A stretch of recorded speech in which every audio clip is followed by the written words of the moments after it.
Another blessing of studying the seerah is that the seerah is the number one way to increase our love for the Prophet ﷺ. The number one way, there is really no other way as effectively and as powerfully to increase our love for the Prophet ﷺ than by studying his life and his times. And this is a sad fact of our ummah, that unfortunately we have neglected this study. And we have sidelined it. And most of our children are ignorant completely of the seerah of the Prophet ﷺ. They don't even know the names of his children.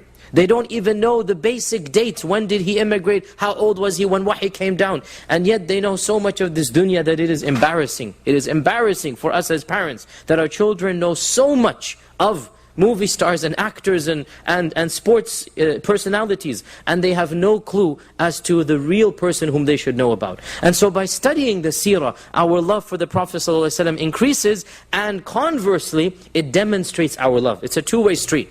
When you study, your love goes up. In order for your love to go up, you need to study. And if you truly love this man, you will study him. And that is because a sign of loving someone is to want to know more about them. A sign of loving somebody is to want to know more about that person.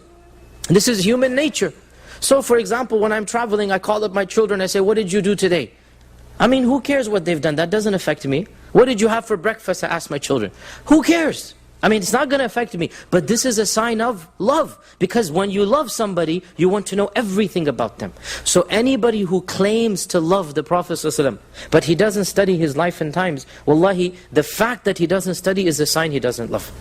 If you claim you love this man, and yet you don't care to study him, you don't care to read his biography, you don't care to find out facts about him, what type of love is this? This is not a love that we understand as human beings. So, to study the seerah is a sign of love, and through studying the seerah, we increase our love. It's a circle. The more we love, the more we study, the more we study, the more we love.